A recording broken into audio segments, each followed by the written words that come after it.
राधे राधे दोस्तों, आप सभी का मेरे YouTube चैनल व्रत एंड पर में स्वागत करती हूँ। दोस्तों, आप सभी के लिए आज मैं लेकर आई हूँ माघ मास की महात्म कथा का 16वां अध्याय। कार्तिवीर्य कहने लगे कि हे भगवान, वह राक्षस कौन था और कांचन मालिनी कौन थी? उसने अपना धर्म कैसे दिया और उसका साथ कैसे हुआ? हे ऋषि, अत्रि ऋषि की संतानों के सूर्य यह कथा सुनाकर मेरा कौतूहल दूर कीजिए। तब दत्तात्रेय जी कहने लगे कि हे राजन, इस पुरातन विचित्र इतिहास को सुनो। कांचन मालिनी नाम की एक सुंदर अप्सरा थी जो माघ मास में प्रयाग में स्नान करके कैलाश पर जा रही थी। तब उसको मार्ग में जाते हुए हिमालय के कुंज से एक धीर राक्षस ने देखा। उस सोने जैसे तेज वाली, सुंदर कटी वाली, बड़े बड़े नेत्रों वाली, चंद्रमुखी सुंदर केस और पिनीय पयोधर वाली सुंदर अप्सरा को देखकर उस राक्षस ने कहा कि हे सुंदरी कमल नयनी, तुम कौन हो और कहाँ से आ रही हो? तुम्हारे वस्त्र और वेणी भीगी हुई क्यों है? तुम आकाश मार्ग से कहाँ जाती हो और किस पुण्य के प्रताप से तुम्हारा शरीर ऐसा तेजस्वी और रूप ऐसा मनोहर है? तुम्हारे गीले वस्त्र से मेरे मस्तक पर गिरे हुए एक बूंद जल से मेरा क्रूर मन को एकदम शांति प्राप्त हो गई है। इसका क्या कारण है? तुम बड़ी सिलवती प्रतीत हो रही हो। इसका कारण मुझे कहिए। अप्सरा ने कहा कि हे राक्षस, सुनो, मैं काम रूपनी अप्सरा हूँ। मैं प्रयाग के संगम में स्नान करके आ रही हूँ। इसी से मेरा वस्त्र भीगा है। अब कैलाश पर जा रही हूँ जहाँ पर श्री शिव निवास करते हैं। त्रिवेणी के जल से मेरी सब क्रूरता दूर हो गई, जिसके पुण्य के प्रभाव से मैं इतनी सुंदर और पार्वती जी की प्रिय सखी हूँ। जो आश्चर्य देने वाला उदाहरण मुझसे ब्रह्मा जी ने कहा था, सो सुनो। मैं कलिंग देश के राजा की वेश्या थी। रूप, लावण्य और सुंदरता में अपूर्व थी। मेरी सुंदरता पर सारा नगर मोहित था और मैंने अनेकों प्रकार के भोग भोगे। अनेकों प्रकार के वस्त्र आभूषण की घर में कोई कमी नहीं थी। कई कामी पुरुष आपस में स्पर्धा से भी मृत्यु को प्राप्त हो गए। इस तरह उस नगर में बड़ी सुंदरता से यौवन व्यतीत हुआ और मैं वृद्धावस्था को प्राप्त हो गई। तब मेरे मन में विचार उत्पन्न हुआ कि मैंने अपनी सारी आयु पापों में व्यतीत कर दी। धर्म का कोई दान, तप, यज्ञ आदि नहीं किया। शिव या दुर्गा जी की आराधना नहीं की। न कभी भगवान विष्णु का पूजन किया। इस प्रकार अशांत चित्त से मैंने एक ब्राह्मण की शरण ली जो वेदों का ज्ञाता, ब्रह्मनिष्ठ था।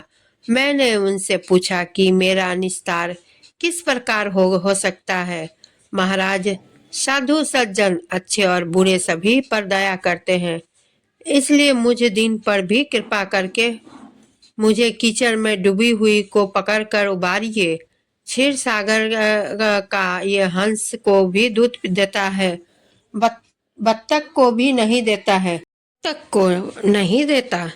तब यह वह ब्राह्मण राजा का पुरोहित इन सब बातों को सुनकर मुझ पर दया करके कहने लगा कि तू ब्रह्मा के क्षेत्र में जाकर माघ मास में त्रिवेणी संगम में स्नान कर, परंतु मन में अशुभ क्रिया का विचार नहीं करना।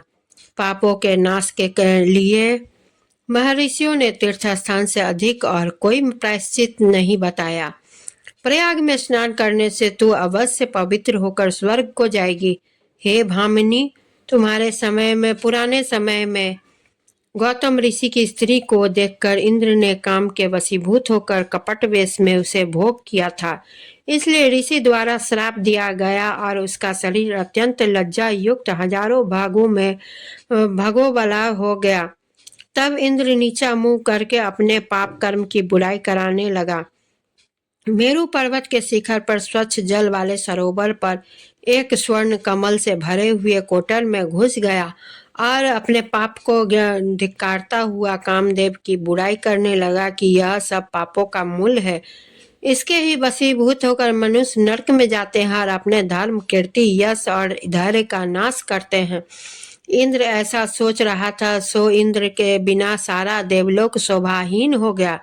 तब देवता, गंधर्व, किन्नर, लोकपाल इंद्राणी के सहित बृहस्पति जी से जाकर पूछने लगे कि महाराज, इंद्र के ना रहने से स्वर्ग ऐसा शोभाहीन हो गया है जैसे सतपुत्र के बिना श्रेष्ठ कुल। इसलिए स्वर्ग की शोभा के लिए कोई क्रिया सोचिए, इस विषय में देर नहीं लगानी चाहिए। तब बृहस्पति जी कहने लगे कि इंद्र ने बिना सोचे विचारे जो कर्म किया है उसका फल भोग रहा है, सो वह कहाँ है?